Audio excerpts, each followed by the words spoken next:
자, 그래서 창세기 구조 1장에서 11장까지는 원역사라고 하는데, 이제 족보를 지금 천지, 하늘과 땅이 어떻게 생겼는가, 천지의 족보에 대해서 이렇게 설명해 주셨고, 12장과 20장, 24장, 13장에 걸쳐 아브라함의 이야기, 12장인가요?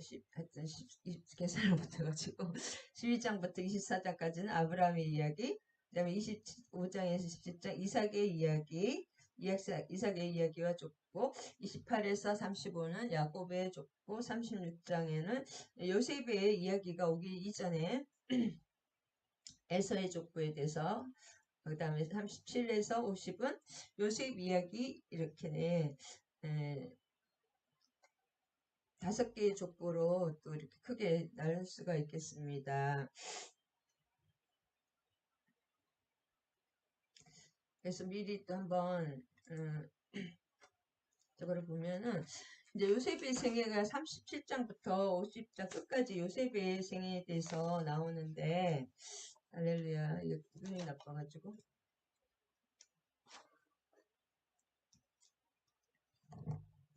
요셉의 생애에서 미리 한번 이 지도를 통해서 요셉의 발자취를 한번 미리 한번 보겠습니다. 요셉 37장부터 50장까지 이제 요셉의 이동 경로, 맨 처음에는 뭐가 되냐면,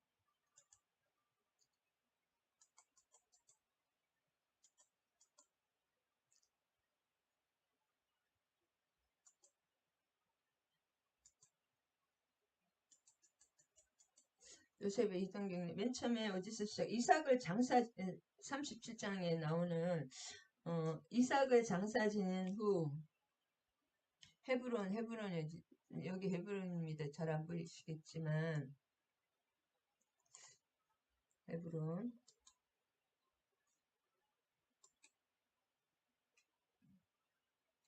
초록색으로 해서 헤브론. 여기 헤브론이, 이게 안 되네요.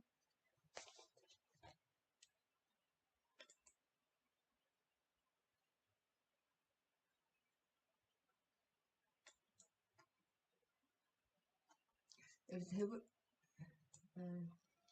헤브론 여기 이쪽입니다.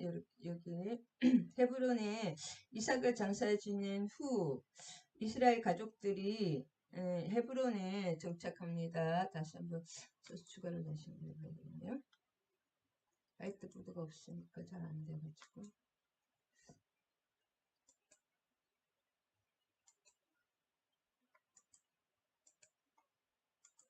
그래서 이삭을 장사 지낸 후 여기 헤브론에 여기 막벨라굴 이쪽에 계속 이제 정착하여 거주하는데 여기서 요셉이 형제들에게 자신의 꿈 이야기를 들려주게 됩니다. 그 다음에 여기 세겜이 있습니다. 위에 세겜. 여기서 요셉이 노예로 팔립니다. 그 다음에 나중에 야곱은 여기 막벨라굴 헤브론의 막벨라굴에 장사되고 요셉이 노예로 팔리는 것이 세겜인데 요셉을 제외한 형제들이 세겜에서 양을 치고 있을 때 야곱이 요셉에게 형들과 양떼들이 잘 있는지 보고 올 것을 지시해서 요셉은 세겜으로 가서 헤브론에서 세겜까지는 약 80km 엄청난 거리입니다. 요셉은 이렇게 뭐랄까 매니저라 그랬죠. 이렇게 관리하는 역할을 그냥 노는 것이 아니라 이렇게 굉장히 또 살림이 컸기 때문에 이 경제 규모가 생각보다 굉장히 컸기 때문에 야곱도 형들도 관리를 좀 매니저 하여튼 최고 관리자 역할을 계속 한 것 같아요. 요셉이 사람을 관리하는 것이 참 중요하잖아요. 일을 하는 것도 중요하지만 관리하는 거. 여기 4, 5일 정도 걸렸다고 합니다. 그래서 여기 위에 도단이라고 있는데 형들이 이미 도단에 여기서 도단에서 또 30km 더 가서 이 세겜에서 30km를 더 가서 도단에서 갔는데 여기도 하루가 걸렸을 거라고 합니다. 여기서 이제 노예로 팔리게 됩니다.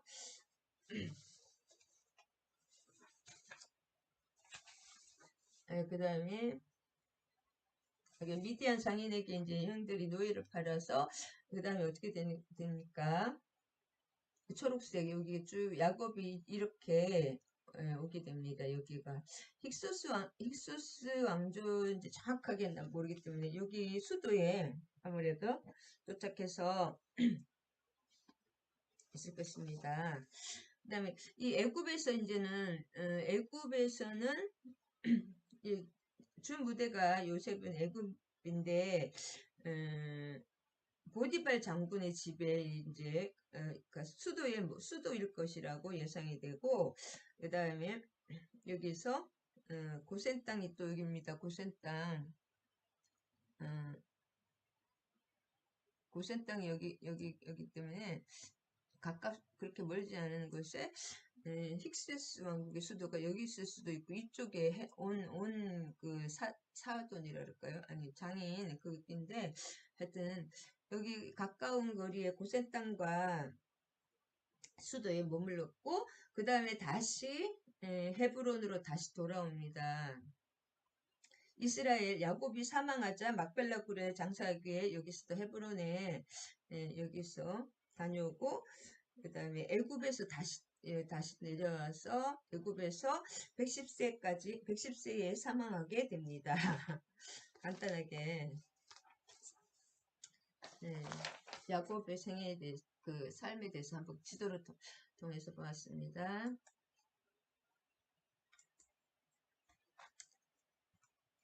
맵잡기로 할렐루야.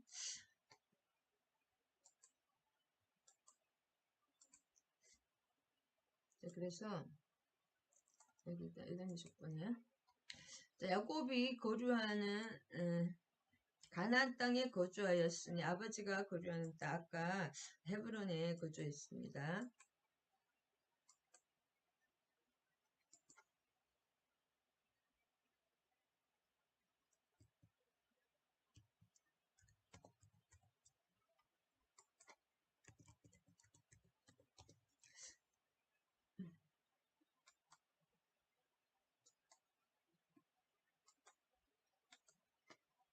그래서 야곱이 가나안 땅 아버지가 거주하는 땅에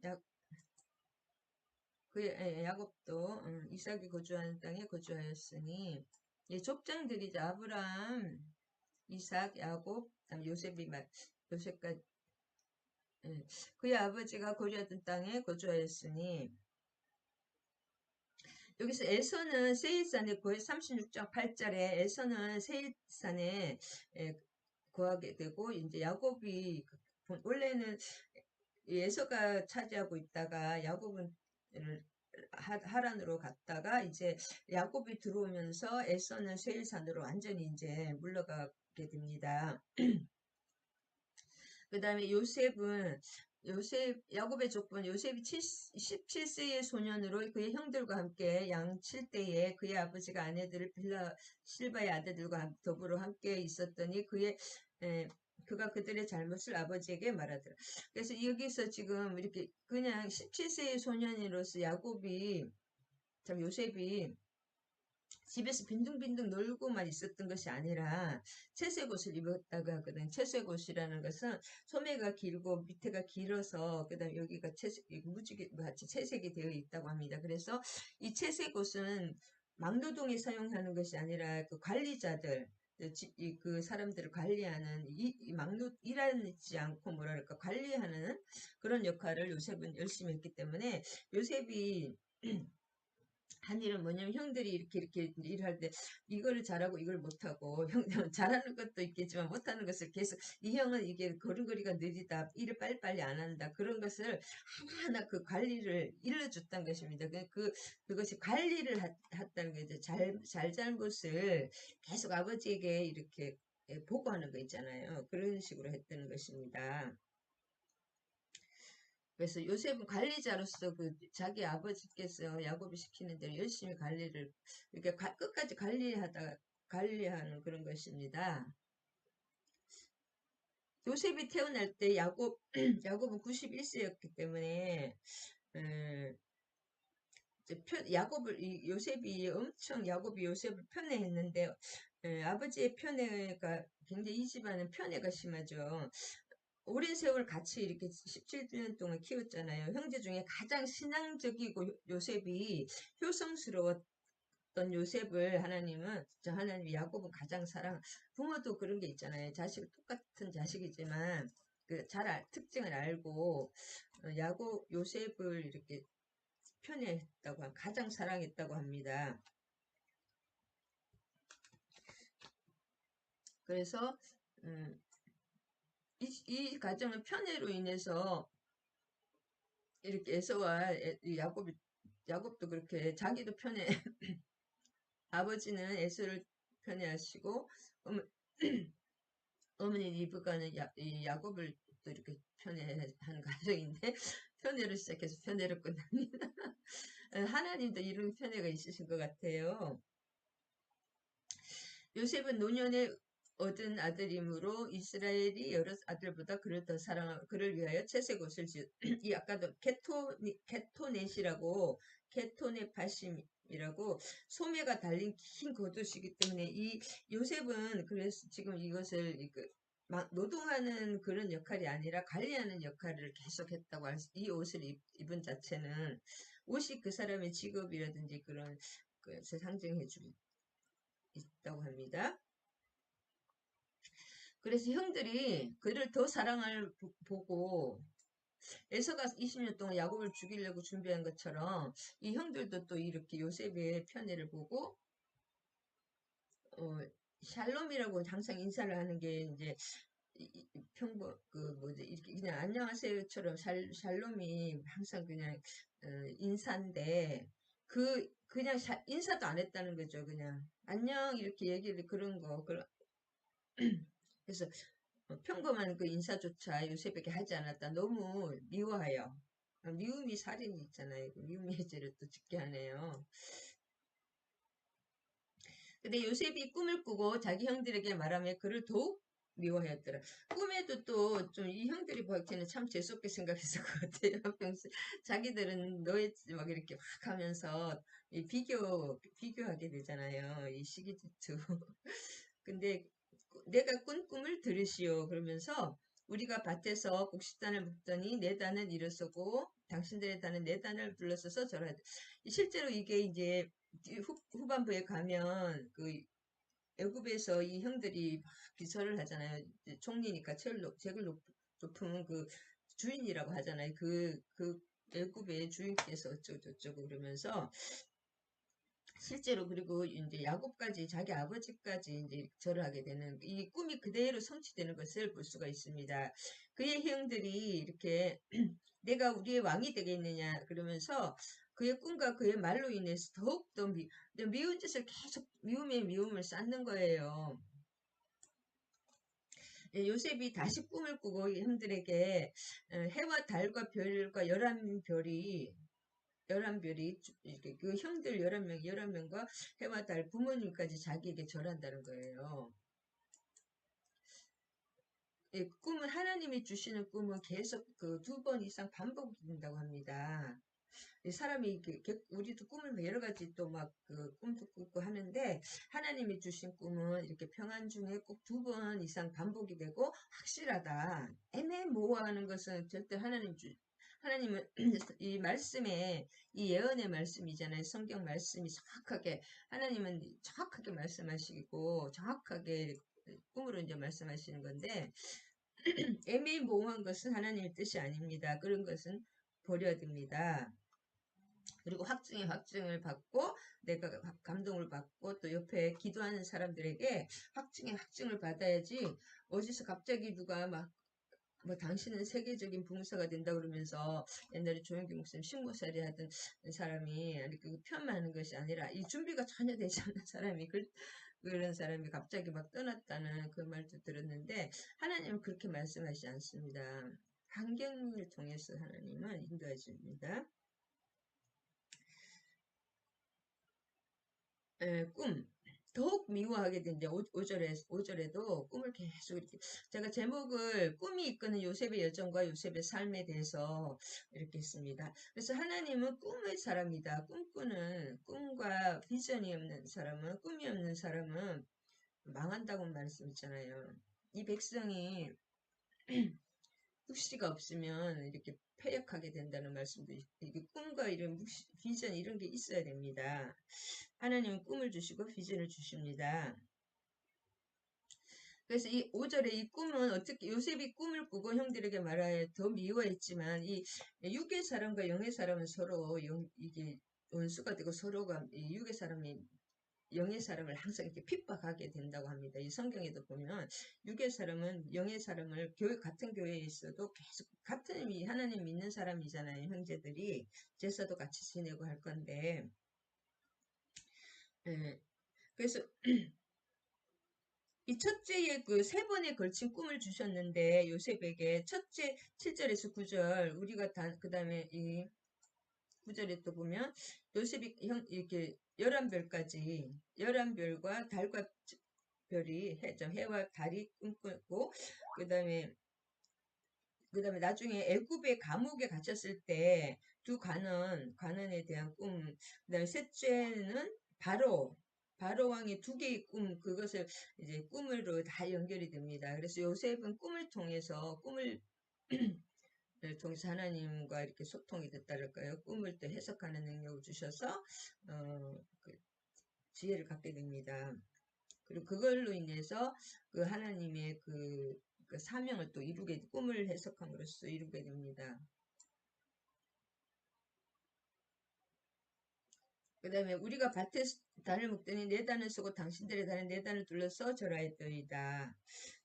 이것이 계속 그 현재 분사형이라고 합니다. 그래서 요셉이 한번 이렇게 이제 확정돼서 계속 이렇게 그 상태가 계속된다는 것입니다. 요셉이 계속 요셉으로 총리로서 있었고 이 신분은 그대로 계속되잖아요. 형제들이지만. 그래서 9절에 보면 요셉이 다시 꿈을 꾸고 이렇게 하나님은 재차 요셉에게 꿈을 주신 것은 꿈의 확실성입니다. 그 41장 32절 41장 32절 한번 볼까요? 41장 지금 이게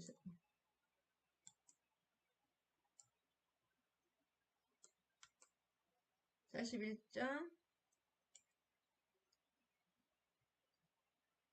32절에 보면 바로에게 두 번 꿈을 겹쳐 꾸신 것은 하나님이 이 일을 작정하셨습니다.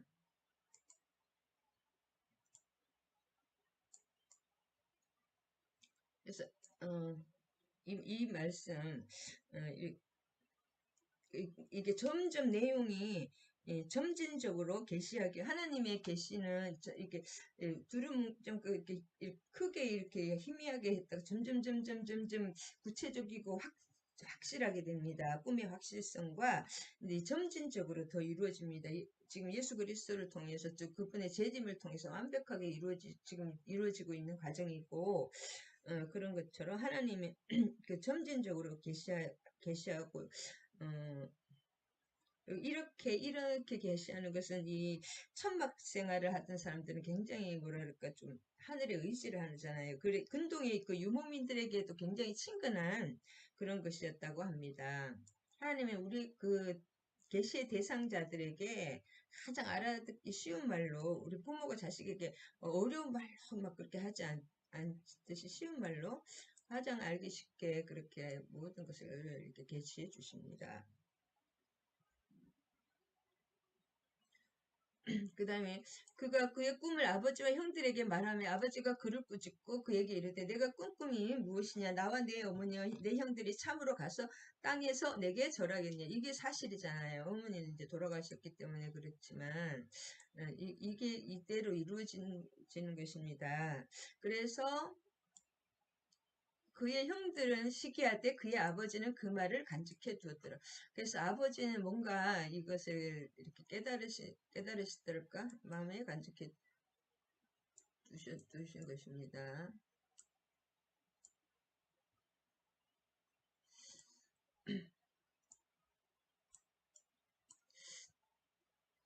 그 다음에 20절에 보면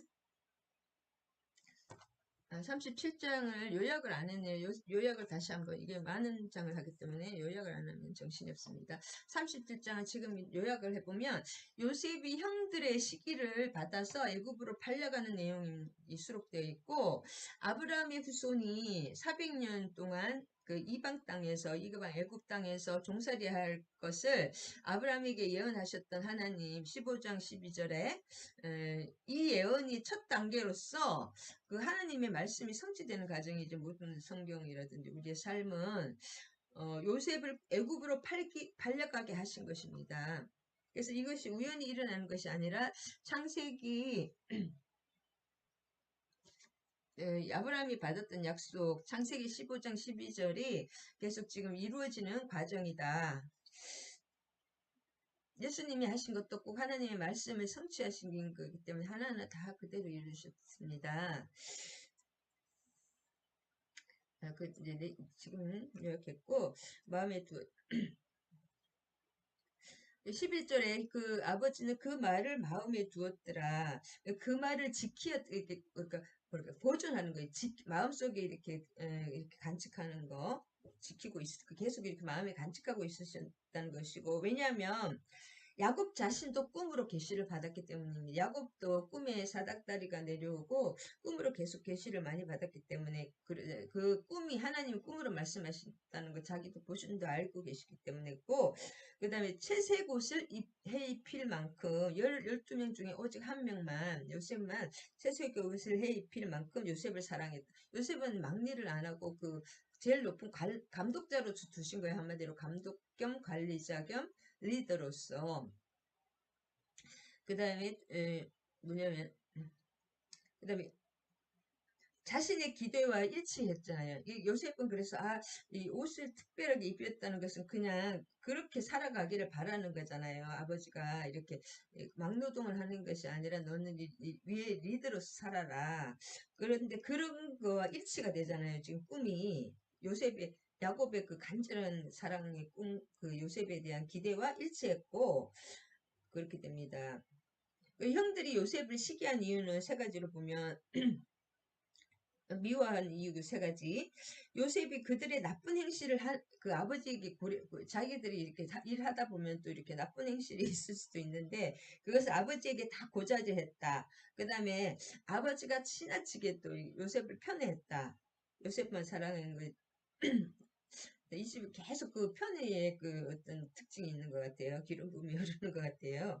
그 다음에 세 번째, 누구나 그 뜻을 짐작할 수 있는 꿈 이야기를 이렇게 자기가 높다는 거잖아요. 결국 아버지와 부모님과 형들이 자기에게 계속 절하는데 자기가 더 높다는 그것을 아주 그 서슴없이 말했다는 거죠. 그렇게 하더라도 이렇게 좀 조심스럽게 하는 게 아니라 그 세 가지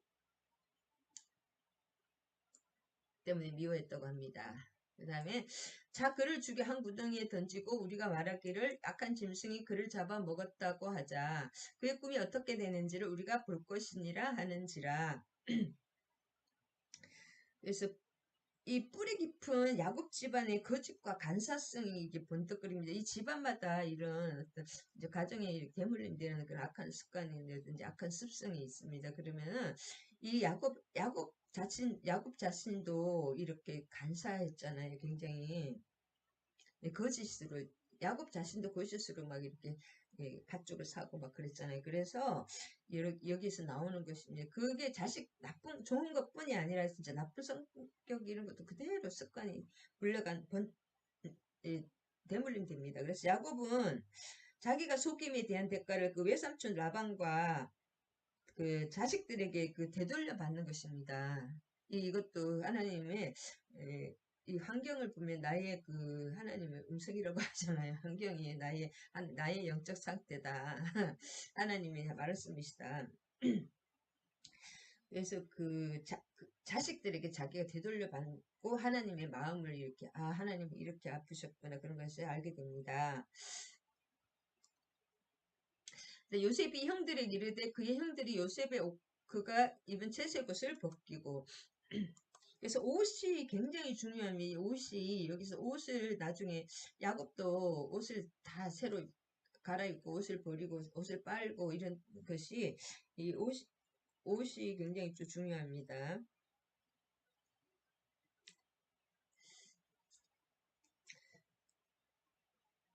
그래서 이게 귀하고 막 이렇게 사랑의 상징이잖아요. 어떻게 이런 이게 귀염둥이 막 귀엽다 예쁘다 그런 뜻도 있지만 이게 관리자의 옷이라고 합니다. 이 소매가 길은 사람이 일을 못하고 이 당시 그 일하는 사람들은 소매가 거의 이렇게 나시 수준으로 그런 옷이라고 이렇게 치릉치릉하면 일을 못하잖아요. 그러면 옷이 굉장히 짧았다고 합니다. 거의 나시 수준으로. 그런데 이게 소매가 이만큼 길다는 것은 일을 하더니 아니고 그 관리를 한다 그 뜻이겠고 그 관리하지 못하게 하는 거예요. 채색옷이. 너는 채색옷이 아니라 이 노동자보다 더 못한 그 옷을 완전히 벗겨버리고 질투와 혐오의 이제 그런 대상이 됐다고 합니다. 그 다음에 그들이 음식을 앉아 먹다가 눈을 들어본 적 한 이스마엘 사람들이 길라앗에서 오는데 그 낙타들의 향품과 유황과 몰약을 짓고 애굽으로 내려가는데 그래서 이 사람들은 이 교역을 굉장히 많이 하는 거죠. 애굽이 돈이 많으니까 교역하는 사람들인데 국제무역, 지금으로부터 무역 그런 것입니다. 음식을 먹다가는 이 말은 요셉이 형들을 위해서 음식을 가져온 것도 있었을 거라고 또 이렇게 얘기하는데 양심에 좀 찔렸지 않을까 어떤 사람들은 아무리 이스마엘 사람들은 당시 이라는 뜻은 뭐냐면 애굽은 세계 무역 중심지였으므로 항상 각국의 대상들이 애굽으로 이렇게 들끓었다고 합니다. 그래서 그 때맞추어 나타난 이스마엘 그 대상들이라고 합니다. 이것은 누구냐? 하나님 편에서 보면은 요셉을 애굽으로 데려가기 위해 보내신 하나님의 사자로 이해해야 된다고 생각합니다. 그 다음에 이 사람들은 뭐 유향과 몰약과 향품인데 이 몰약은 이 팔레스틴, 시리아, 아라비아 등에서 자라는 관목에서 추출한 향기로운 진액고 방부제와 마취제로 사용된다고 합니다. 애굽은 이 미이라를 굉장히 40일 동안 그 미이라 작업을 하잖아요. 썩지 않게 머리에서 코를 통해서 뇌를 파내고 이 장을 또 배를 갈라서 장 안에 걸 다 꺼내고 이렇게 하는 그 방부 작업이 유행이 있기 때문에 이 몰약이 굉장히 많이 필요했다고 합니다. 네, 마취제와 방부제로 사용되는 그 몰약 그게 좀 중요하다. 그 다음에 그때 미디안 사람 상인들이 지나가고 있는지라 아까는 이스마엘 상인 요셉을 구덩이에서 끌어올리고 20에, 은 20이라는 것은 그 이스마엘 사람 그 상인들이 요셉을 데리고 그 사람 남자 그 한 명의 그 값이 30이라고 합니다. 남자 노예 한 명이. 근데 아직 요셉은 나이가 17세이기 때문에 아직 그 30 받을 만큼의 가치가 안 되고 어리니까 20밖에 못 받았다. 이 미디안 사람들은 뭐니? 아브람과 후처 그두라 사이에서 넷째 아들 미디안의 후손들입니다. 아브람과 후처 그두라 사이에 그 넷째 아들 미디안의 후손들이고 예, 아까도 노예 장정의 몸값이 30세겔인데 요셉은 17세 소년이라 20세겔을 받았다. 그다음에 그들이 요셉의 순념소를 죽여 그 옷에 피해 적시고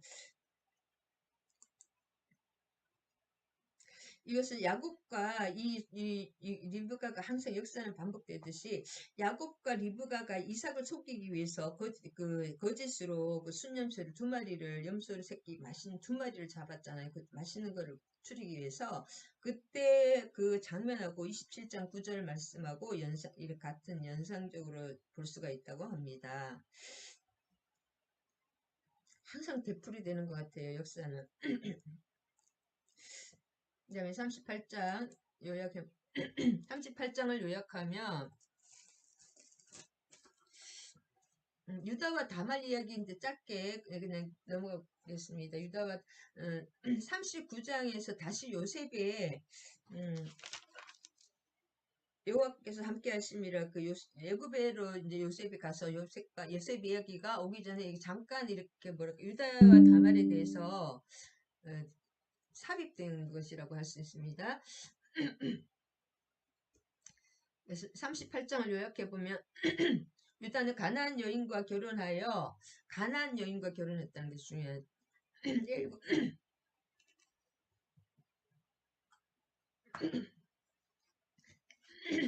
새 아들 엘과 오난 셀라를 낳았는데 엘도 가나안 여인인 다말과 결혼하나 악한 행실로 여호와의 징벌을 받아 죽습니다. 다말도 가나안 여인이긴 한데 그 엘이 죽었다고 합니다. 여호와의 징벌을 받았다는 것은 뭔가 그 안 좋으니까 하나님이 죽이신 거죠. 다말은 오난이 수혼의 의무를 거부하고 셀라가 장성했는데도 자기의 남편 그의 아내로 셀라를 주지 않자 시아버지인 유다와 불륜의 관계를 맺고 아들을 낳았다고 합니다.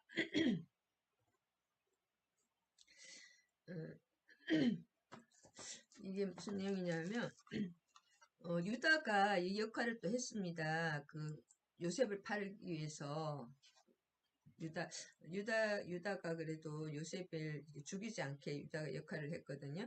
그래도 그 유다는 다른 사람도 그랬겠지만은 너무 이렇게 마음이 그렇게 하니까 마음이 안 좋았는지 이게 일절에 유다가 이게 요셉을 팔고 막 그런 과정에서 죽이려고 다 하다가 형제로부터 떠나서 마음이 이렇게 좀 너무 이렇게 낙심이 됐던 것 같아요.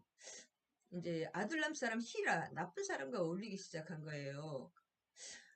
그래서 그래서 그냥 혼자서 이렇게 아유 나는 이제 그냥 세상 싫다 하면서 떠나서 가나안 사람 가나안 사람과 또 결혼을 해서 이렇게 아들을 낳아서 너무나 잘 아는 얘기입니다. 그래서 38장을 다시 한번 그냥 요약해 보면 잘 아시기 때문에 유다를 그 대표로 모세가 썼다 그럴까요? 유다를 대표적인 그 예로 삼아서 야곱의 일가족이 어떠한 상황에 처해 있는가를 이제 보여주시는 것입니다. 이 말씀 전체적인 하나하나 다 이렇게 대표 예로 보여주는 건데 야곱의 일가족이 이렇게 요셉을 죽인 거랑 마찬가지였잖아요. 인신매매를 하고 그 가족이 행복했겠습니까? 과연? 이렇게 됐다는 거예요. 그래서 어떤 상황에 처해 있는가를 보여주는데 그들은 가난한 사람들과 혼인하고 이제 막가파가 된 거예요. 막 사는 거예요. 그들 그냥 되는 대로 거룩하게 주의 백성들은 거룩하게 구별되고 세상 사람을 사랑하고 복음으로 전도를 하되 그 같이 섞여버리면 안 되거든요. 근데 거룩하게 구별이 돼야 되는데 막 이렇게 섞여버리는 겁니다. 영적으로. 그들에게 동화되고 있었고 이것은 하나님의 나라의 전진이 분명한 하나의 그 하나님의 나라에서는 분명한 하나의 위기였다고 합니다. 그러나 하나님의 섭리는 우리가 이렇게 진짜 이렇게 이제 세상에 그냥 어떻게 동화돼 버리고 세상에 져버린 건 상황인데 그러나 하나님의 섭리는 이런 상황에서 우리가 어려울 때 하나님 주권적으로 일하시는 것이 더 강력하게 하나님의 주권이 나타나는 것을 볼 수가 있습니다.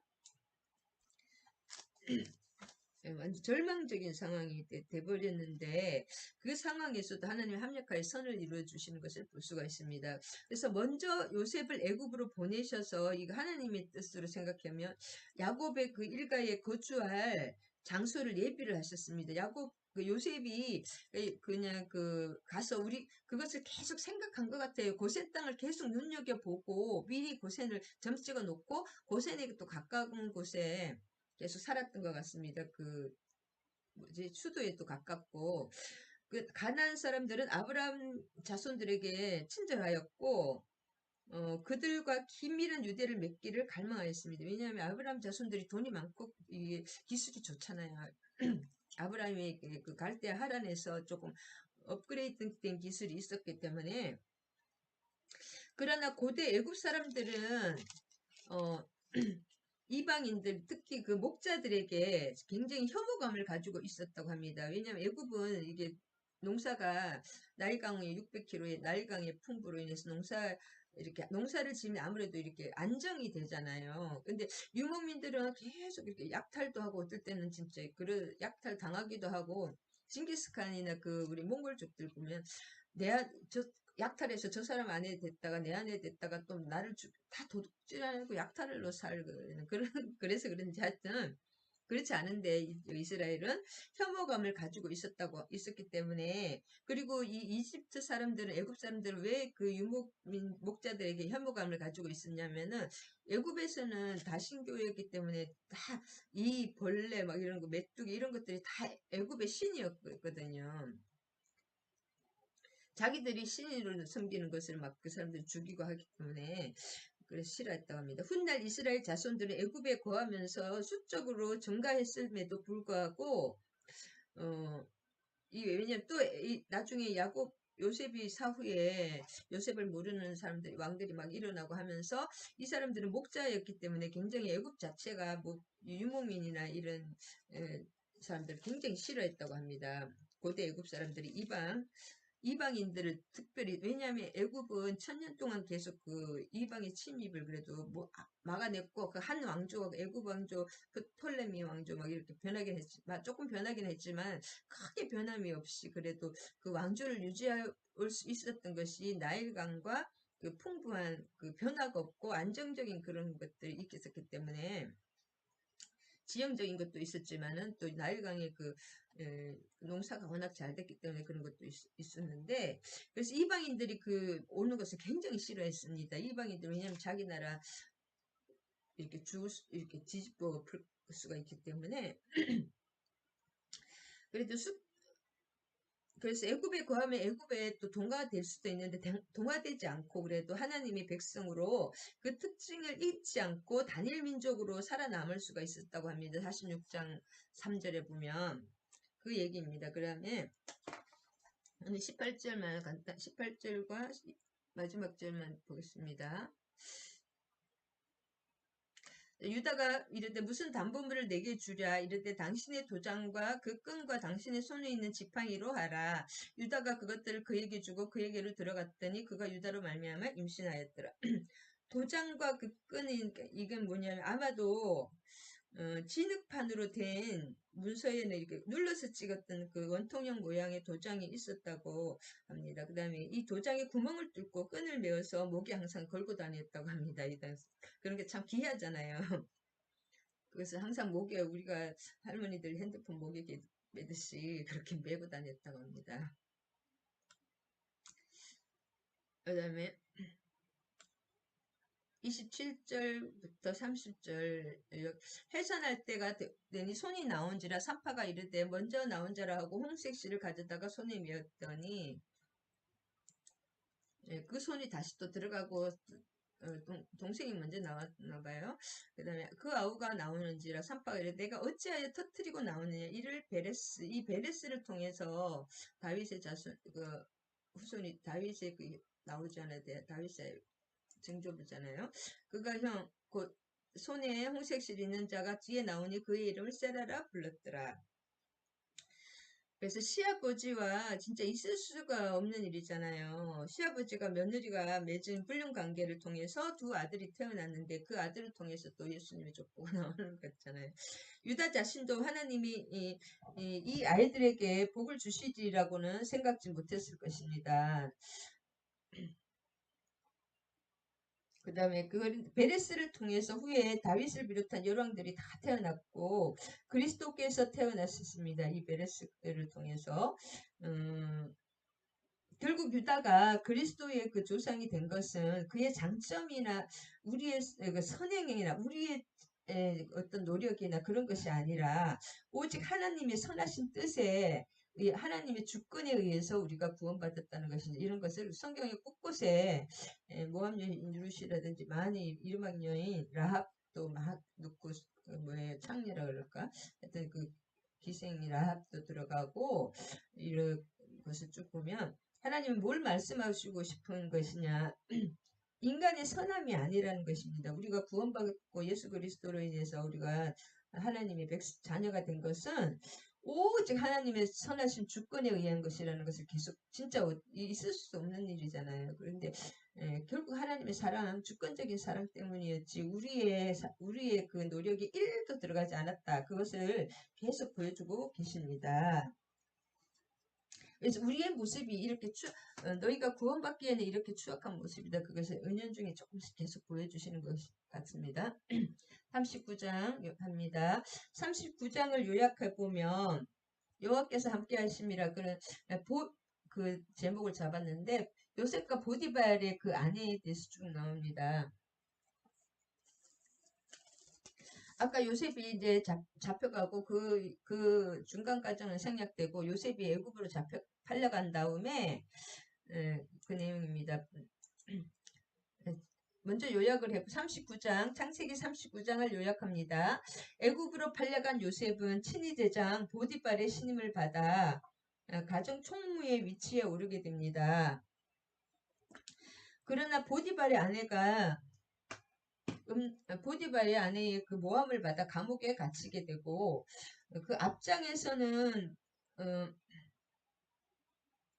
음란한 가나안 문화에 동화됨으로써 인한 여러 가지 그 성적인 타락이 묘사됐잖아요. 그 유다가 가나안 여자 수아와 결혼해서 또 그 아들들도 막 이상하게 되고 다말도 가나안 여자였기는 하지만 하여튼 그런 그 이상한 그런 성적인 타락이 나오면 성적으로 타락했다는 것입니다. 결국은 인간의 영적인 마음의 타락이 되면 이 생활이라든지 이 성적으로 타락이 됩니다. 그렇기 때문에 그렇게 그 가문이 다 그렇게 됐다는 거예요. 요셉을 팔고 악하게 되었는데 여기서는 간음의 유혹을 물리치는 그 요셉의 믿음의 승리가 보여집니다. 그래서 여기서 보여주고 싶은 것은 유다는 그냥 이렇게 좋은 게 나중에는 그냥 뭐예요? 이제 간음의 끝을 보잖아요. 며느리와의 그 일부러 알고 한 건 아니지만 그렇게 됐는데 여기서 요셉은 그런 힘든 상황에서도 끝까지 그 간음의 유혹, 성적인 그 더러움에 빠지지 않았다. 그래서 요셉의 믿음의 승리를 보여주시고, 그래서 요셉에 대해서 하나님이 제일 37장부터 끝까지 요셉 이야기로 끝나는 것을 볼 수가 있습니다. 제일 많은 분량을 차지합니다. 야곱도 그렇지만. 그래서 이제, 보디발의 이스마엘의 손에서 요셉을 샀습니다. 그래서 여호와께서 이후 애굽에서의 요셉의 성공은 뭐예요? 족장들에게 약속된 하나님의 언약이 하나님의 특별한 섭리로 인해서 성취된 것을 의미합니다.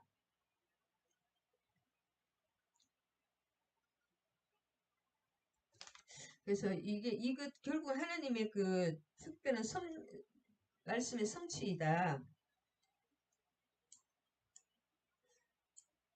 신이 대장이 이렇게 그 많은 사람 중에 이제 노예는 아무 수동적이 있잖아요. 누가 데리가면 데리고 죽이면 죽이고 살리면 살는데 하필 또 보디발의 그 신이 대장인 왕의 측근이잖아요. 가장 측근 경호를 하고 가장 그 왕이 믿는 사람 신세죠. 언제든지 왕에게 매일매일 왕에게 말할 수 있는 사람이기 때문에 그렇게 그 사람에게 이렇게 가게 된다. 그 다음에 형통한다. 요셉과 함께 하심으로 여호와께서 요셉과 함께 하심으로 그가 형통한 자가 되어 그의 애굽 주인 사람의 보디발의 집에 있으니 이 말입니다. 그래서 하나님의 형통이라는 것은 하나님이 함께 하시고 하나님의 뜻대로 하나님 안에 있는 것이 형통입니다. 하나님과 함께 하는 것이 형통입니다. 다른 것이 형통이 아니라 아쉬 마치리아 번성하다는 뜻인데 돈이 많고 막 물질이 많고 그런 세상적으로 막 출세를 하는 것이 형통이 아니라 그게 진짜 복이 아니라 하나님이 함께하는 것이 가장 형통입니다. 돈 많다고 자살하는 사람 있잖아요. 돈이 많아도 불안합니다. 하나님이 없으면 불안하고 사는 게 행복하지가 않습니다. 그 요셉이 그래서 그 이 형통이란 번역 왜 그러면 요셉이 하는 일마다 눈에 띄도록 현저하게 그 나아지는 것입니다. 현상. 아 진짜 저 사람이 보면은 하나 그 이전에도 이삭과 야브람과 막 이럴 때도 그 아비멜렉이 블레셋 왕 아비멜렉과 주변에서 나중에 막 이렇게 하다가 보면 진짜 하나님이 살아 계시니까 나중에 할 수 없이 막 진짜 하나님이 살아 계신 것을 인정을 하잖아요.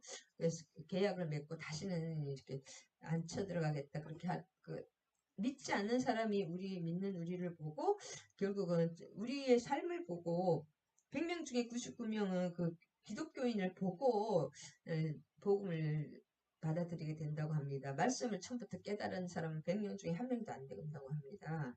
그래서 이렇게 보여주는 드려야 되는데 참 너무 부족해서 항상 죄송합니다. 그래서 이런 현상이 그 형통의 현상이 뭐냐면 주위 사람들이 분명히 저 사람은 하나님 믿는다고 하는데 이렇게 자기가 그리스찬이라고 지금으로 봐서는 그 주위 사람에게 저 사람 분명히 요셉과 함께하는 어떤 그 신적인 축복과 하나님의 가호가 있다는 것을 옆에 사람들이 다 알게 됐다는 거예요. 형통한 자가 됐다는 것은 그냥 이렇게 소소하게 게 아니라 눈에 띄게 어떤 하나님이 함께 하시는 그것이 믿지 않는 사람 주변 사람들에게 이렇게 돼야 됩니다. 저도 이렇게 하나님 반드시 하셔서 저를 통해서 많은 믿지 않는 영혼들 구원하여 주실 줄 믿습니다. 그의 주인이 여호와께서 그와 함께 하심을 보며 또 여호와께서 그의 범사에 형통하게 하심을 보였다. 그래서 이 보디발이 그래도 이런 뭐예요? 왕의 친위 제장 정도 되면 눈치가 얼마나 빨라야 됩니까? 이집트 왕은 세계의 모든 사람이 또 죽이려고 하고 있거든요. 결국은 가족들도 막 서로 오빠가 누나, 여자 형제까지도 죽이고 막 그렇잖아요. 클레오파트라나 보면. 동생하고 서로 원수고, 왜냐, 서로 간에 다 이렇게 서로 죽이려고 하기 때문에 애굽의 바로는 세계의 중심이기 때문에 바로를 죽이면 자기가 바로가 되겠지. 서로 죽이려고 하기 때문에 이 친위 대장은 말도 못하게 그 왕의 신임을 얻을 뿐만 아니라 눈치가 빨라야 됩니다. 이게 안목이 있는 사람이죠, 특별히. 그러니까 보니까 요셉이 모든 일에 신실하였음과 그 위에 하나님의 특별한 축복이 따랐음을 보여줍니다. 그래서 친위 제장이 자기가 딱 보면 알는데 이렇게 형통하게 하셨다는 거죠. 하나님이 함께 하신다. 여호와께서 함께 하신다는 것을 이 친위 대장은 알았다. 그래서 다 요셉이 그의 주인에게 바디발에게 은혜를 입어서 섬김에 그가 요셉을 가정 총무로 삼고 자기의 소유를 다 그의 손에 있다가 그를 그 사람 다 그냥 네가 알아서 해라. 그래서 지금 요셉은 국무총리가 되기 전에 벌써 이 보디발 장군에게 신임을 받아서 다 맡길 정도의 그러니까 하나님이 그렇게 되니까 나중에 나라 전체를 또 하나님이 맡기는 것입니다. 그래서 하나님이 이런 갑자기 되는 게 아니라 점점적으로 이렇게 하나님의 훈련이 되고 이렇게 하나하나 단계별로 쌓아가는 그런 것도 있습니다. 그게 참 중요합니다. 한 번의 기적보다 매일의 그 루틴이 습관이 중요합니다. 매일매일 기도와 말씀으로 매일 시간을 정해놓고 기도하고 말씀을 보고 그런 것이 쌓이는 것이지 아무것도 그냥 그런 노력이 없이 한 방에 어디 기도원 가서 막 기적을 확 봤다. 그러면 그거 금방 뺏깁니다. 그 받을 그릇이 안 되고 준비가 되지 않기 때문에 하나님은 단계별로 이렇게 계속 이렇게 우리를 요셉은 채색 옷을 입고 열심히 형들에게 욕을 먹었다는 것은 그만큼 형들이 이거 잘못하고 자기 눈에 안 맞는 걸 아버지 야곱에게 다 얘기했다는 거잖아요. 눈 감아주지 않고 그리고 여기서도 그 가정총무로서 계속 잘하기 때문에 나라의 그 총리가 되는 것이다. 그래서 그 자리에서 최선을 다했다는 것입니다. 요셉이 하루아침에 그래서 로마는 하루아침에 지어지지 않았다는 말이 있잖아요. 그 자리에서 계속 최선을 다했다. 그 다음에 그의 모든 일 3절에는 사정의 가정총 그다음에 그래서 애굽의 그 발굴된 유적지를 보면 계산서하고 문서, 자료 등의 당시 그 부잣집에 대한 완전히 이게 굉장히 가정 경제 규모가 컸을 건데 그런 것들이 다 발견되었다고 합니다. 문서 이런 것들 관리하는 문서, 자료 이런 것들이 엄청났다고 합니다. 그래서 이 직책은 뭐냐면 또 엘리에셀이 아브라함의 집에서 엘리에셀이 다 알아서 했잖아요. 지혜롭게 오죽하면 다 맡겼잖아요. 아브라함이 엘리에셀에게 똑같은 그런 그 직책과 거의 비슷합니다. 그래서 이것으로서 하나님은 요셉으로 하여금 계속 그 훈련을 시키시는 거예요. 일할 수 있게 총리로서 그 애굽 세계의 중심이잖아요. 지금의 미국의 완전 총리가 되는 거잖아요. 그렇게 아무나 되는 게 아니라 실력이 있어야 되잖아요. 그래서 그것을 역할을 잘 곡물 관리자로서 총리로서 역할을 잘 수행할 수 있도록 계속 요셉에게 일하는 방법을 작은 것부터 점점 큰 것으로 익히게 하시는 것이서 장차 애굽의 그 곡물 관리자, 애굽의 총리로서 일할 수 있게 훈련시키시는 것을 볼 수가 있습니다. 그것이 결국 그리고 이 애굽 사람이 아니잖아요. 이방인으로서 그렇게 할 때는 얼마나 다니엘처럼 실력이 10배가 있어야 되잖아요. 똑같은 얼마나 또 그 훌륭한 자제들이 많겠습니까? 뇌물을 주고 조상 대대로 나라에 헌신한 그 공신들도 많을 텐데 그 자제들을 뛰어넘으려면은 실력이 100배, 10배가 이상 있어야 된다는 거예요. 다니엘처럼. 우리나라도 일본 사람이 우리나라 총리가 된다 그러면 그 사람이 아무나 총리시킵니까? 엄청난 실력이 있으면 시킬 수밖에 없잖아요. 그런 것처럼. 그래서 여호와께서 이렇게 요셉에게 자기의 집과 그의 모든 소유물을 주관하게 한 때부터 여호와께서 요셉을 위하여 그 애굽 사람의 집에 복을 내리심으로 여호와의 복이 그의 집과 밭에 있는 모든 소유에 미친지라. 그래서 지금 우리나라 세상이 우리나라가 이렇게 잘 사는 건 뭐예요? 기독교인들 때문에 진실한 기독교인들 때문에 그래도 문제는 많지만 또 문제도 많이 일으키지만 하나님 복을 주시는 것입니다. 살아가는 내 자녀 때문에 옆에 있는 자녀들도 다 이렇게 기르는 것입니다. 여호와께서 요셉을 위하여 이건 또 뭐냐 라반의 집에서 야곱으로 인해서 라반의 집이 축복을 받은 것처럼 이렇게 복 있는 사람이 함께 하시는 것입니다. 이것은 왜냐하면 아브라함과 체결한 언약 12장 3절에 창세기 12장 땅의 모든 족속이 너로 말미암아 복을 얻을 것이다. 12장 3절에 성취이고 그의 근거한 축복으로서 은혜 받은 자의 영적 영향력은 그가 몸담고 있는 현실의 그 모든 부분과 모든 사람에게 미친다는 것을 잘 보여주십니다. 잘 보여주고 있습니다. 그 다음에 주인이 그의 소유를 다 요셉의 손에 위탁하고 자기가 먹는 음식 외에는 간섭하지 아니하였더라. 요셉은 용모가 빼어나고 아름다웠다. 용모가 일을 많이 하면서도 하나님이 함께 하시기를 힘들지 않고 행복합니다. 그래서 하나님이 함께 하신 기쁨이기 때문에 기쁨은 양약이잖아요. 몸이 건강하고 아름다울 수밖에 없습니다. 또 하나님이 함께 하신 하나님의 영생의 생명이기 때문에 늙지가 않아요. 저처럼. 할렐루야. 음식 외에는 음식은 왜냐면은 음식을 왜 이렇게 따로 자기 음식을 요셉에게 맞출 수가 없었던 이유는 애굽인과 히브리인의 식사가 완전히 달랐다고 합니다. 식사 규정이 완전히 다르고 먹는 게 자기 나라 하나님께서 먹으라는 못 먹게 하는 것도 다 있잖아요. 애굽인과 달랐기 때문에 그렇다고 합니다. 맡길 수가 우리가 외국 사람이 음식을 아무리 잘해도 한국 음식 요리를 못 하잖아요. 이게 먹는 게 틀리듯이 똑같습니다. 이게 완전히 너무 달랐기 때문에 종교가 달라서 그런지 용모가 빼어나고 아름다웠던 이것은 왜냐하면 라헬이 굉장히 아름다웠잖아요. 미모의 라헬 똑같은 라헬이 루벤이나 레아의 자손보다 요셉이 더 예뻤을 것 같아요. 라헬이 예뻤으니까 좋아했잖아요. 그 후에 그의 주인이 아내가 요셉에게 눈짓하다 동침하기를 처하니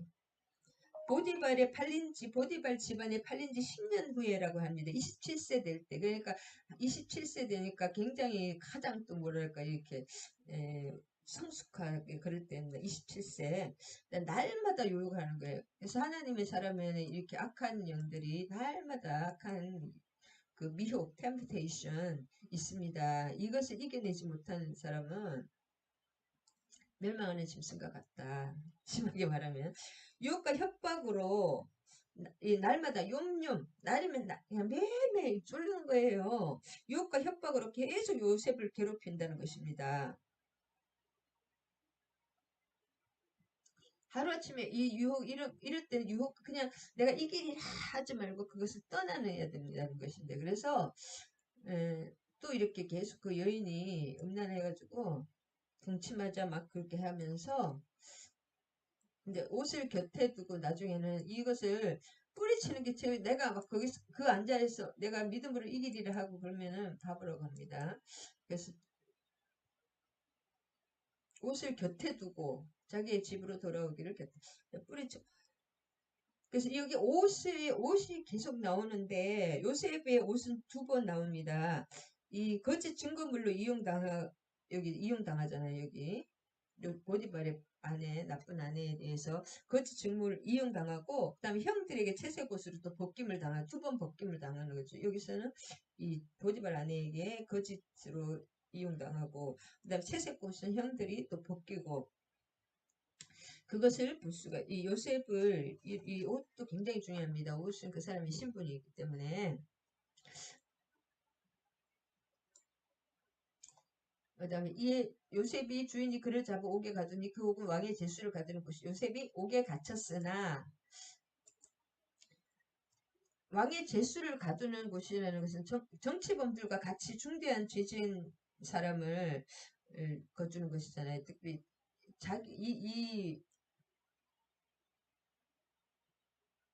왕의 죄수를 가두는 사람, 신분이 높은 죄수만이 갇히는 곳입니다. 이 고대에는 그래도 아무래도 미개하잖아요. 어, 범죄 발생 시 그 자리에서 즉형에 처하거나 그 자리에서 상해배상 바로 그렇게 즉결적으로 처리하는 것인데 관례가 그렇게 되어 있는데 옥에 가두는 것은 거의 실시가 되지 않았다고 합니다. 특별히 이제 뭐예요? 이 강간범이잖아요. 그런 노예로서 그러면 즉결 처형이 되는데 그 특별한 또 은혜라고 할 수 있습니다. 보디발은 요셉을 미결수로 대우한다는 것이 우리가 재판이 될 때까지 계속 감옥에 미결수로서 이렇게 하듯이 미결수로 이 사람은 아직 확정이 되지 형이 확정이 되지 않은 미결수로 이렇게 넣었던 이유는 왜냐하면 보디발은 그리고 정치인들이 어떤 방송에 보니까 정치인들 막 그 높은 사람도 이렇게 가기도 하잖아요. 그 사람이 다시 풀려나면 높은 사람이 되기 때문에 정치인들의 음식도 다르대요. 감옥에 들어가는 우리 대통령 음식이 일반 죄수하고 똑같을까요? 공간이고 다 틀립니다. 감옥에 있어도 같은 거 그래서 이제 아무래도 저게 대우가 좋을 것 같아요. 보디발은 평소 요셉의 그 신실한 성품과 그 끼친 공로를 이 가정에 엄청난 축복을 많이 줬잖아요. 요셉으로 인해서 어, 평소에 자기 아내의 품행이 당정치 못한 그 아내의 말을 곧이곧대로 믿지 않았을 것입니다. 보디발은 왜 뭐예요? 눈치 10단이잖아요. 눈치 9단. 왕의 뭐예요? 왕의 친위대장이니까 이것저것 다 정치 상황이라든지 뭐 온갖 것을 머리에 딱 깨고 있었을 것이기 때문에 자기 아내에 대한 것도 엄청 깨고 있었을 거예요. 사람을 금방 알아봤을 것입니다. 그 다음에 22절을 보면 간수장의 옥중 제수를 다 요셉의 손에 맡김으로 재반 사물을 요셉이 처리하고 이게 뭐예요? 간수장이 옥중 제수를 다 이제 요셉은 가는 곳마다 이렇게 관리자가 되는 거예요. 재반 사무 관리 사무 이렇게 보면은 일을 처리하는 거죠. 위에서 이렇게 이걸 이렇게 그 돌아가는 것을 다 깨고 있어야지 그 지혜가 있어야지 다 되는 것이잖아요. 지혜와 지식이 머릿속 그런 걸 다 정보가 다 들어가 있고 그 일을 처리할 수 있는 지혜가 있기 때문에 요셉이 그런 지혜를 계속 하나님은 이렇게 점진적으로 점점 이렇게 왜냐하면 또 이 사람들은 정치인이니까 좀 다르잖아요. 일반 그 공물 관리하는 거하고. 그렇기 때문에 이 간수장이 다 맡겠다. 믿을 수 자기보다 잘할 수 있다는 것을 요즘 한동훈 한동훈 법무부 장관에게 윤석열 대통령이 맡기는 것처럼 다 사무를 맡겼다고 합니다. 40장은 이제 머리를 들게 아니라 40장을 요약해 보면 요셉이 갇힌 감옥에 애굽왕의 술 맡은 자와 떡 굽는 관원장이 함께 갇혔는데 요셉의 해몽대로 한 사람은 복지되고 한 사람은 극형에 처해졌습니다. 40장을 요약합니다. 이 일은 장차 요셉이 바로의 꿈을 해석함으로써 애굽의 제2인자 자리에 오르게 하는 그런 결정적인 계기로 작용하였습니다. 그래서 그 후에 애굽 왕의 술 맡은 자와 떡 맡는 자가 그들의 주인 애굽 왕에게 범죄한지라. 애굽 왕은 모든 또 이렇게 죽이려는 사람이 벌떼같이 사방에서 애굽 왕을 죽이려고 하는 그 세력이 많습니다. 같은 가족 중에도 굉장히 많고 역사를 보면 가족이나 동생이라든지 그 가족 왕의 가족이 이렇게 죽이고 자기가 왕이 되는 거지 엉뚱한 사람이 되는 것이 아닙니다. 아니면 옆에 있던 뭐예요? 우리 서로만 역사를 보면 다 옆에 있는 사람이 그렇게 돼. 옆에 있는 국내 대신이라든지 또 용병 대장 이런 사람이 나중에 자기를 왕을 죽이고 자기가 왕이 되는 거 있잖아요. 그런 것처럼 옆에 있는 사람이 이렇게 믿을 수 없는 사람 옆에 술 안에 독 타면 바로 죽잖아요. 떡에다가 독 타면 바로 죽잖아요. 그래서 가장 신실하고 믿을 수 있는 사람이라는 것입니다. 그래서 느헤미야가 페르시아 아닥삭스 왕이 술 맡던 관원장이었다는 것은 그 얼마나 그 아닥삭스 왕의 신임과 그 두터운 그런 신임을 받았다는 것이죠. 그래서 아닥사스 왕이 느헤미야에게 그 우리 예루살렘 성벽을 다 건축할 수 있는 돈도 주고 그 중간에 위험하기 때문에 군대들을 계속 풀어가지고 같이 이렇게 도와줬기 때문에 가능했지. 그렇지 않으면 뭐 도비야 산발랏 얼마나 또 죽이려고 옆에서 날립니까? 그래서 그것을 그만큼 도와줬다는 것은 그만큼 왕과 이렇게 끈끈한 관계가 있는 사람들입니다. 그래서 지금은 비서실장, 대통령 비서실장은 장관보다 더 훨씬 높은 거 아시죠? 대통령 비서실장, 그 정도입니다. 제일 믿을 수 있고, 이제 급할 때는 대통령이 알아서 해, 막 이 정도 되는 사람이잖아요. 그런 사람들, 비서실장인데, 친위 대장이 요셉에게 그들을 수종들게 하며 요셉이 그들을 섬겼더라. 그들이 같은지 여러 날이라. 친위 대장이 이제 보디발이죠. 그들을 수종 들게 하며 그들이 같은지 여러 날이라. 이 친위 대장 요셉이 좀 보디발이 이 비서실장들을 관리를 하는 거예요. 아무리 감옥이지만 대통령 비서실장들을 관리하게 되는 것입니다. 시편 105편 7절 한번 찾아보겠습니다.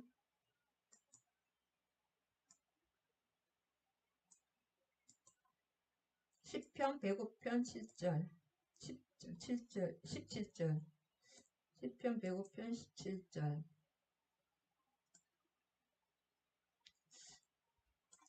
그가 한 사람을 앞서 보내셨으며 요셉이 종으로 팔렸다. 그래서 하나님은 이 애국 그 7년 기근에 이스라엘 민족을 보호하기 위해서 이렇게 일하고 계신 것입니다. 결국 요셉이 종으로 팔린 것도 하나님의 다 섭니다.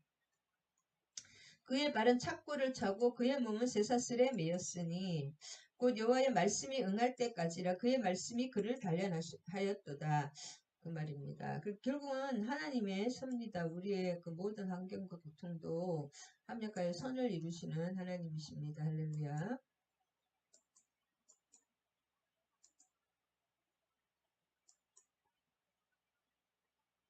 창세기 40장으로 다시 돌아갑니다. 그래서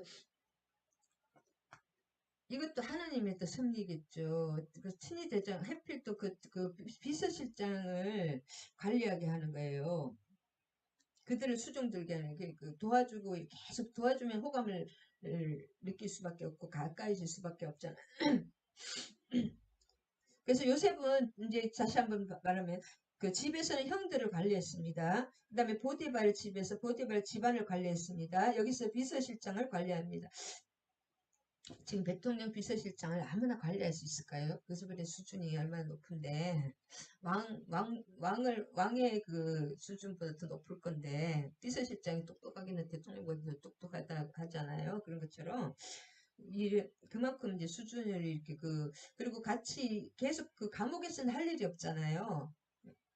할 일이 없잖아요. 바깥. 그렇기 때문에 그 사람들에게 계속 정치에 대한 것을 배우게 하시는 것입니다. 왜냐하면 이 또 정치는 가정의 그 총리하고 또 틀리잖아요. 그래서 이 비서실장들은 지금 박지원 정치부장 박지원 그 의원처럼 계속 얼마나 많은 것을 알고 있겠습니까? 그 비서실장에게 개인 가외를 받는 거야. 이런 얘기 저런 얘기 저런 계속 듣다 보면 그 영리한 요셉이 하나님의 지혜가 있기 때문에 이 애국 돌아가는 걸 다 알고 왕과 그 애국 그 파라오의 그런 거에 대해서 다 깨고 있게 하나님은 이 사람들이 24시간 같이 있는 거예요. 한마디로 수종 들게 하는 거예요.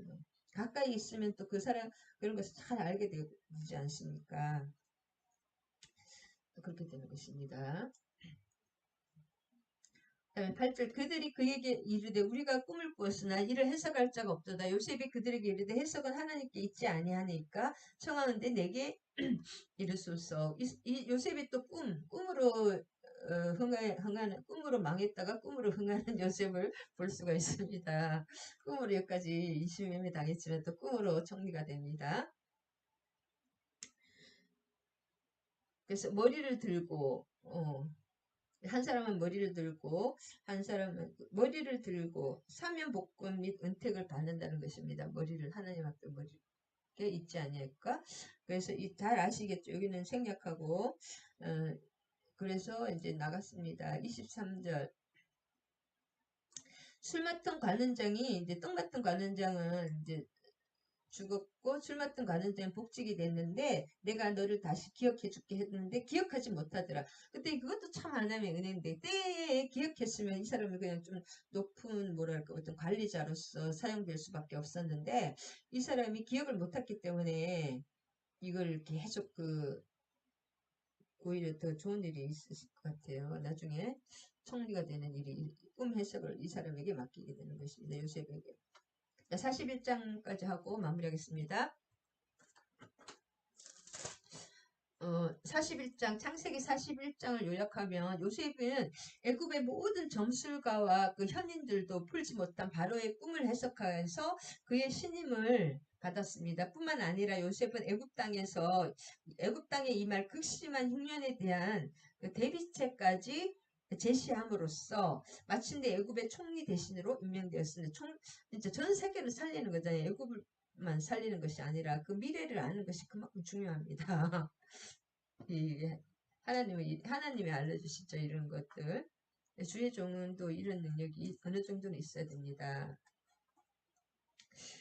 기도하면 이 기도로서 우리의 것이 아니기 때문에 기도로 깊이 하면 하나님은 알려주십니다. 자, 머리를 들게 하니라. 그 다음에 이제 41장 보디베라의 딸 아스낫을 아내로 이제 결혼하게 된 과정입니다. 41장.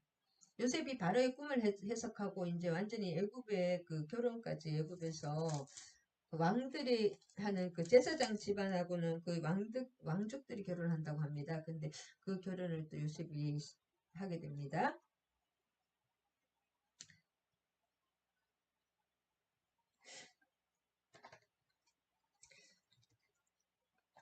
꿈은 뭐예요? 꿈은 잘 때 이렇게 만 2년 후에 이제 2년이 흘렸습니다. 그래서 하나님이 약속을 하시면 바로 한 방에 확 가면 되는데 지금 또 2년이 흐르는 거예요. 하나님의 카이로스 때가 돼야 된다. 우리의 인간의 때가 하나님 가장 좋은 하나님의 때에 하나님의 역사를 하신다. 그 다음에 꿈과 환상은 뭐예요? 꿈은 잘 때, 환상은 깨어있을 때 하나님이 이렇게 비전을 보여주시는 것입니다. 이 내용은 이제 생략하고 좀 아실 것입니다. 그래서 바로께서 꿈을 두 번 겹쳐 꾸신 것은 하나님이 일을 정하셨습니다. 하나님이 속게 행하셨어요. 그래서 하나님이 똑같은 꿈을 계속 겹쳐 꾸는 것을 하나님은 반드시 그것을 속게 행하신다는 뜻이고, 하나님이 이렇게 겹쳐 반드시 다니엘도 그렇고 계속 꿈을 겹쳐서 주십니다. 하나님은 하나님의 꿈은 반복해서 말씀하신다.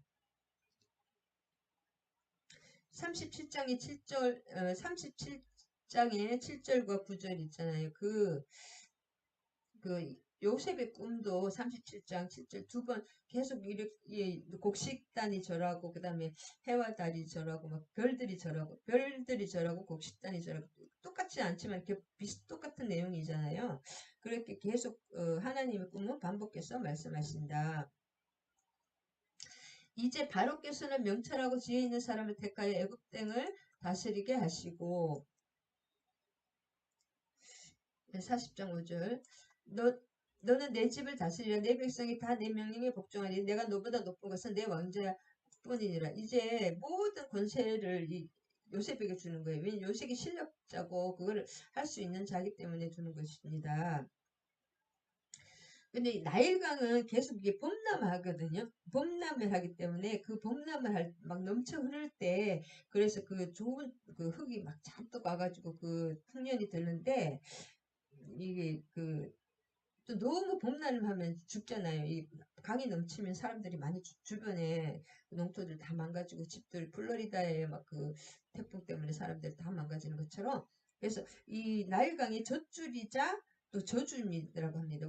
우리의 세상적인 그 축복도 그것을 잘 사용하고 하나님의 뜻 안에 있을 때는 그것이 축복이지만, 그것이 하나님의 뜻을 벗어날 때는 저주가 됩니다. 우리의 물질이나 모든 것도.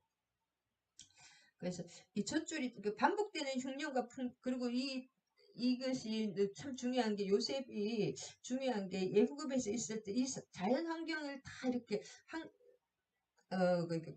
계속 지혜롭게, 애굽은 이렇게 범람하면서 또 이렇게 그것을 계속 본 거예요. 지금 10몇 년, 12년 정도. 좀 한참 17, 13년 됐나요? 17세에 왔으니까 이제 30세가 한 12, 3년 동안 계속 그 애굽의 그런 것을 살펴보니까, 이렇게 나일강의 이런 나일강의 특징을 다 알고 그 나라에 계속 반복되는 그런 것을 다 그 기후로 인한 그런 것을 다 꿰고 있었습니다. 그래서 꿈이 그렇게 왔을 때 하나님이 이렇게 해라, 그렇게 하나님이 또 가르쳐 주셨는 것도 있지만, 자기가 그 해석이 더 중요하거든요. 그 해석을 정확하게 할 때는 이런 것을 다 종합적으로 하나님의 지혜로 말미암아 된 것이, 그런 것을 깨고 있었다는 것입니다. 반복되는 흉년과 풍년이 있다는 것을 일단은 그 깨고 있는 거예요. 그것과 바로의 꿈과 이제 다 이렇게 또 하나로 이렇게 해석이 돼야 되는 것입니다. 그래서 꿈 해석을 어떻게 하는 것이 중요합니다. 어떻게 대비하여 살 것인가가 더 중요합니다. 꿈이나 하나님 꿈을 뭘 주실 때는 그것을 그냥 그게 아니라 그것을 기도하라는 것일 수도 있고, 하나님이 어떻게 하라는 대비하는 그것이 중요합니다. 해석이 중요하다. 지혜가 없으면 이게 해석이 안 됐잖아요. 그가 하나님을 아는 것이, 말씀을 아는 것이 해석이 되는 것입니다. 왜냐하면 하나님의 뜻대로 하시기 때문에. 그가 요셉의 이름을 사분의 바네아라 하고, 또 온의 제사장 보디베라의 딸 아스낫을 그에게 주어 아내로 삼게 아니라 요셉이 나가 애굽 온 땅을 수쳐야 하니라.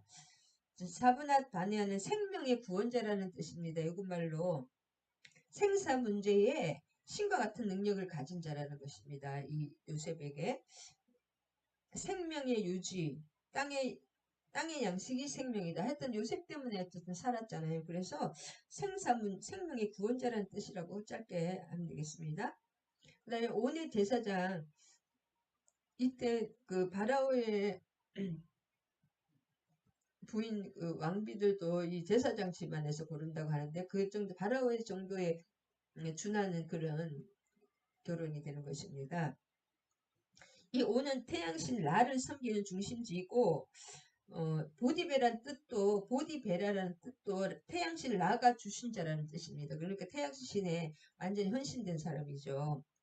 그 다음에 온 자체가 태양의 집 파라. 파라오 자체도 태양이라는 뜻이거든요. 요셉의 아내 아스낫이란 뜻은 애굽 여신 네트에게 속한 자라는 뜻입니다. 그래서 왕족에 준하는 대접을 해주었음을 왜냐하면 애국 왕들은 왕비를 아까도 제사장 가문에서 택하기 때문이고, 그 다음에 이렇게 완전히 이름을 바꾸는 것은 다니엘도 이름을 바꾸는 것처럼 그 나라 애국 사람으로 완전히 삼아 버리는 거예요. 그러면서도 그 아들하고 다 나올 수 있는 영광을 주시죠. 하나님. 온 땅을 애굽은 제2인자로서 구체적인 의무를 수행하고자 전국을 수행하는 거예요. 왜냐하면 온 땅을 순찰 아니라 그 나라를 구체적으로 딱딱 그것을 진단이 돼야지 정확한 처방이 나오잖아요. 우리도 마찬가지. 내 자신의 장단점을 알아야지 내 환경에 너무 막 좋게만 나쁘게만 또 하는 것도 아니고 객관적으로 이게 진단이 돼야 처방이 나옵니다. 그래서 순찰을 하는 것이다. 빨리 해야 되겠습니다. 그 다음에 차남의 이름 둘째 아들 에브라임이라 하나님이 내가 수고한 땅에서 번성하게 하였다 함이라. 그래서 참 이름 자체가 내가 수고한 땅, 애굽 땅에서 번성하게 하였다. 여전히 하나님께서 감사하는 생활을 하였음을 암시합니다. 이름 자체가 자기가 아버지 요셉이 지었을 거 아니에요. 내가 수고한 땅에서 하나님께서 창성하게 하셨다는 것. 하나님이 나를 이렇게 창성하게 하셨다는 것입니다. 그래서 이 이름을 보면 요셉이 여전히 하나님께 감사하는 생활을 이렇게 신실하게 하고 있다. 그것을 알 수가 있습니다. 그다음에 각국 백성도 양식을 사려고 애굽으로 들어 요셉에게 이르렀더니 기근이 온 세상에 심하였습니다. 이것이 뭐예요? 하나님의 섭리죠. 45장 8절에 애굽 땅에서 그 200만의 그 300만의 뭐랄까 그 백성을 이루려면은 그 지금 가나안 땅에서는 되지가 않는 거예요. 그 땅도 넓어야 되고 먹을 것도 많은 그 나일강에서 큰 민족을 이루기 위해서 이렇게 왔던 것입니다. 이 사건을 속에서 이스라엘 민족의 명맥을 유지하고자 하는 일부러 하나님께서 그 기근이 올 것을 아시고 요셉이 애굽에 팔리도록 해서 그 이스라엘 백성을 이제 더 많은 백성으로 400년 후에 큰 백성으로 나오게 하기 위한 하나님 나라 백성으로 삼기 위한 그 섭리라고 볼 수가 있습니다. 아멘. 너무 길었네요. 하나님 여기까지 하겠습니다. 하나님 또 오늘 요셉이 꿈을 통해서 요셉이 또 그 노예로 팔렸지만 그 꿈을 해석하고 꿈을 통해서 애굽의 총리가 되고 하나님이 훈련시키고 준비해서 또 이스라엘 백성을 기근에서 구하시고 민족의 명맥을 유지하고 또 큰 백성으로 하나님 또 이렇게 축복하시기 위해서 바다에 진짜 모래 같은 백성으로 하늘의 별 같은 백성으로 하나님의 그 나라 백성을 이렇게 번성하기 위해서 애굽으로 요셉을 먼저 보내신 것을 봅니다. 팔리도록 하신 하나님의 섭리를 봅니다. 우리의 삶에도 하나님께 일하시는 그 손길을 바라보며 내가 비록 힘들고 고난 중에 있을지라도 하나님이 합력하여 주실 그 하나님의 그 기쁨을 바라보며 현실을 이기고 기도와 말씀으로 승리하는 이긴 자의 반열에 드는 저와 우리 지체들이 되게 해 주시고 하나님께서 우리의 항상 요셉이 하나님을 바라봤던 것처럼 그 지혜의 여호와를 경외하는 것이 지혜의 근본이시라고 하셨으니 우리의 참 지혜는 하나님을 바라보며 하나님이 주신 그 뜻대로 말씀대로 살며 기도와 말씀 생활로 승리하는 이긴 자들의 반열에 들기를 하나님 간절히 원하시고 우리의 작은 신음소리까지 듣고 계시기 때문에 우리가 쉬지 않고 또 하나님께 영으로도 기도하며 하나님을 항상 바라보며 기도해서 승리하는 저희와 우리 지체들이 되게 해주시고 하늘의 능력을 기도로서 요셉처럼 받아 누리는 승리의 삶을 살게 하여 주시옵소서. 하나님의 뜻을 이루어드리는 귀한 우리 지체들이 되게 해 주시기를 예수의 이름으로 감사하며 기도드립니다. 아멘 아멘. 주기도문과 축도하심으로 예배 마치겠습니다.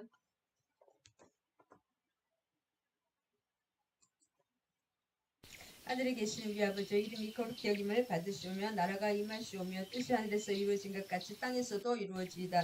오늘날 우리에게 일용할 양식을 주시옵고 우리가 우리에게 죄 지은 자를 사하여 준 것 같이 우리 죄를 사하여 주시옵고 우리를 시험에 들게 하지 마시옵고 다만 악에서 구하시옵소서. 나라와 권세와 영광이 아버지께 영원히 있사옵나이다. 아멘. 아멘. 이제는 우리 주 예수 그리스도의 한량없는 은혜와 하나님 아버지의 극진하신 사랑과 성령님 내 주 감화 감동 교통하심이 함께하신 우리 지체들과 종소의 목사와 또 이 나라 이민족의 또 우리들의 가정과 자녀와 부모님이 이제부터 영원히 함께하실지어다. 아멘. 아멘. 감사드립니다.